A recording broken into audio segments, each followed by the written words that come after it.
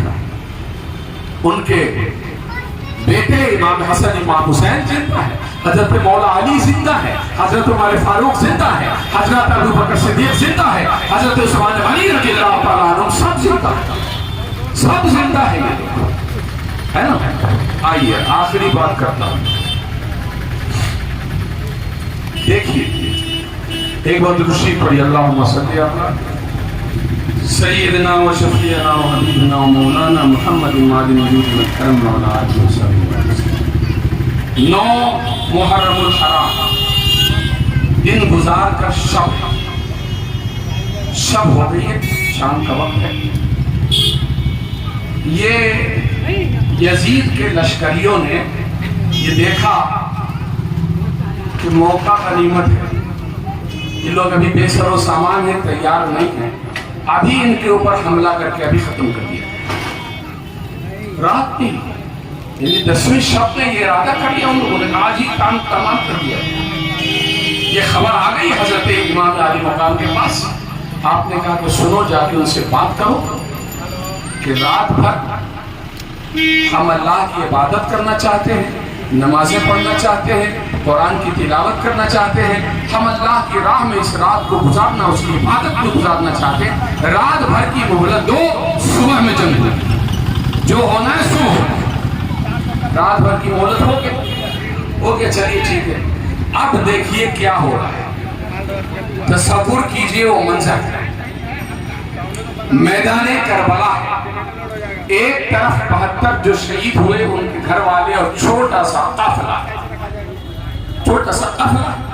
عورتیں ہیں، بچے ہے نا، اہل بیت اطہار. اور دوسری طرف 22,000 ظالموں کا لشکر ہے. 22,000. ایک امام حسین کو ختم کرنے کے لیے 22,000 کا لشکر جمع. دوسری طرف ادھر والے لوگ کہہ رہے ہیں لا الہ الا اللہ محمد رسول اللہ. ادھر والے لوگ کہہ رہے ہیں لا الہ الا اللہ محمد رسول اللہ. کیا فرق ہے؟ کوئی فرق ہے؟ کلمہ پڑھنے میں کوئی فرق نہیں ہے. ادھر بھی کلمہ، ادھر بھی کلمہ. ان کا بھی رب وہی، ان کا بھی رب وہی. یہ بھی اسی رسول کو مان رہے ہیں، وہ بھی اسی رسول کو مان رہے ہیں. ہے نا؟ یہی ہے نا. بولیے. ارے نام جو کلمہ میں لے رہے ہو لا الہ الا اللہ محمد رسول اللہ، تو محمد رسول اللہ ہی بول رہے ہو اور نمازے کو قتل کرنے بیٹھے ہو. کلمہ پڑھ رہے ہیں، نماز پڑھ رہے ہیں. درود شریف پڑھیں گے نا نماز ہوگی تو. درود شریف میں کیا پڑھیں گے؟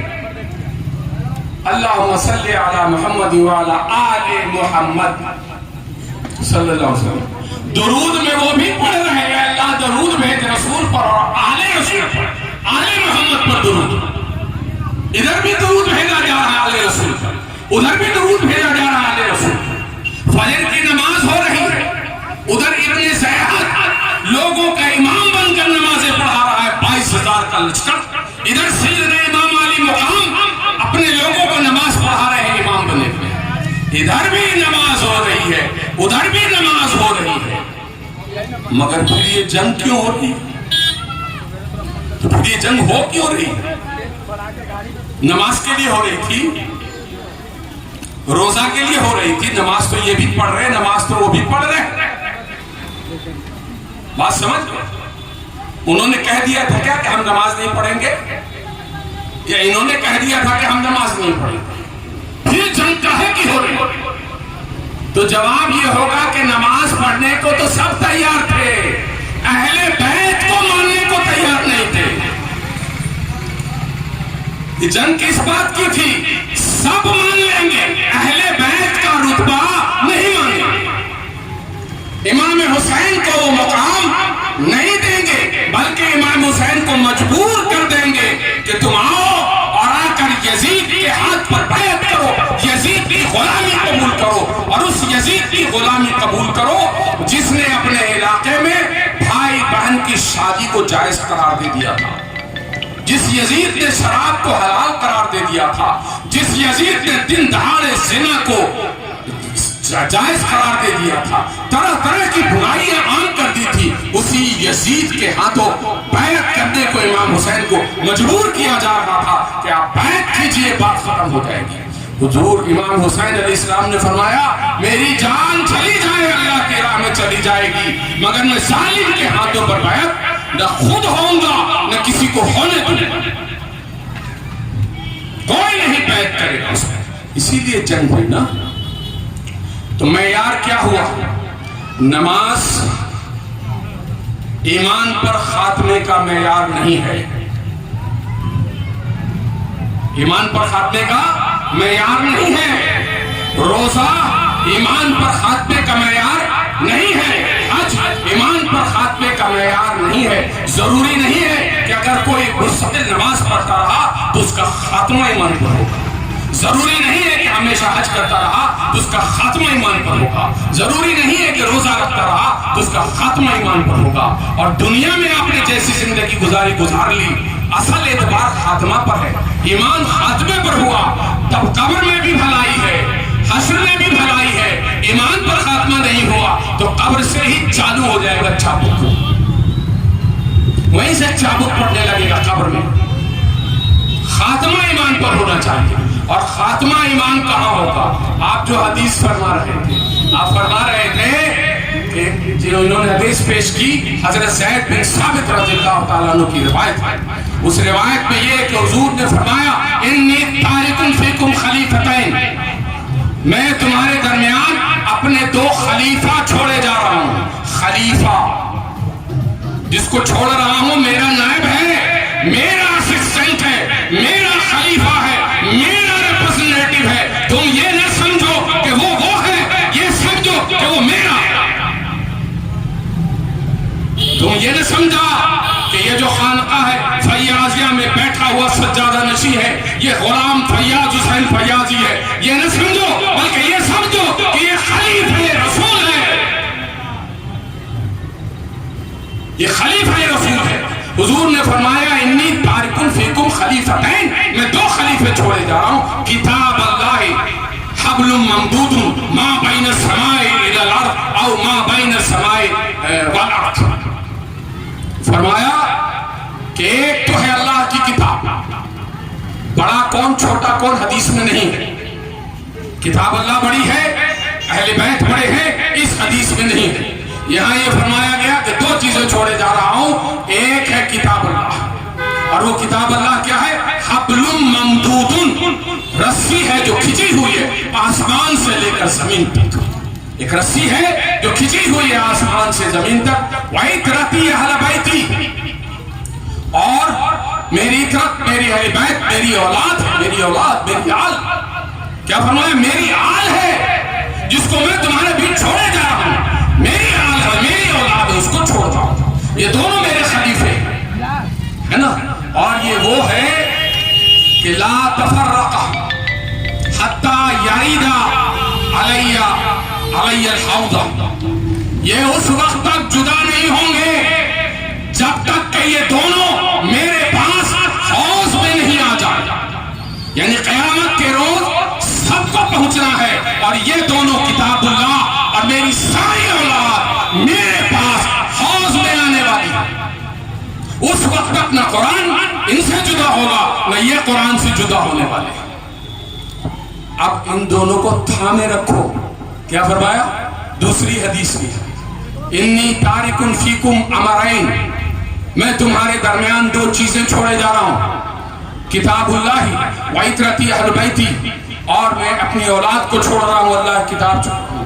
لن تضلوا، تم ہرگز گمراہ نہیں ہوگے، ان اتبعتموہما، اگر تم نے ان دونوں کی اتباع کی، پیروی کی۔ جیسے یہ چلے ویسے تم چلے، جیسا ایمان ان کا ویسا ایمان تمہارا اگر رہا تو تم کبھی کبھی کبھی کیا ہوگے؟ گمراہ نہیں ہوگے۔ اور جب کبھی گمراہ نہیں ہوگے یعنی خاتمہ ایمان پر ہوگا۔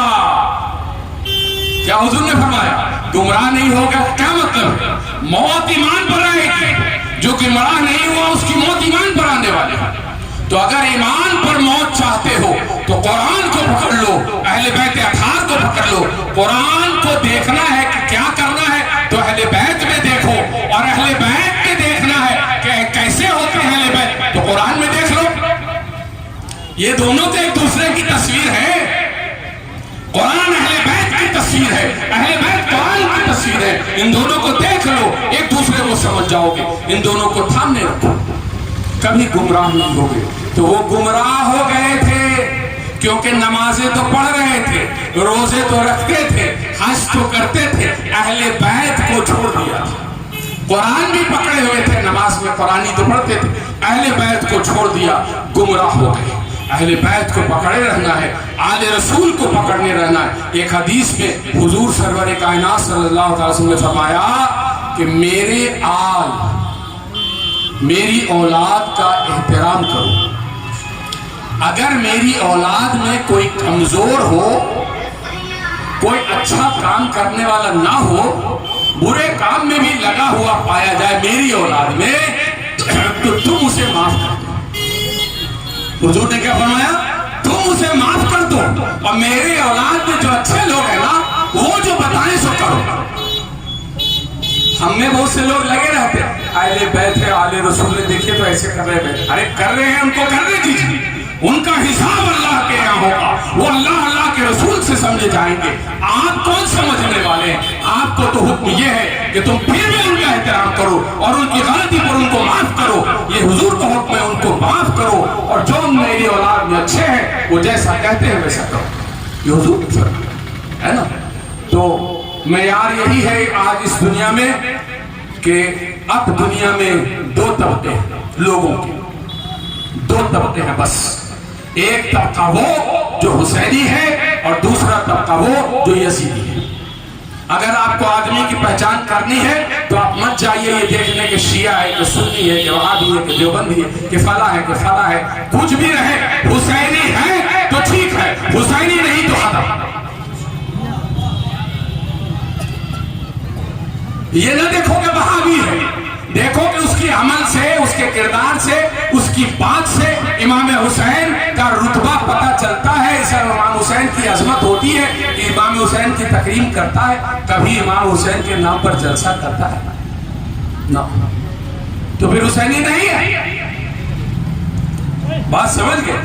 اور امام حسین کا جو ہے وہ ہرگز ایسا نہیں ہوگا کہ سیدہ عائشہ کا نہیں ہوگا، حضرت ابو بکر کا نہیں ہوگا، حضرت عمر فاروق کا نہیں ہوگا۔ تو جو عمر فاروق کا نہیں ہے وہ حضرت امام حسین کا نہیں ہے، جو حضرت ابو بکر رضی اللہ تعالیٰ عنہ کا نہیں ہے امام حسین کا نہیں ہے۔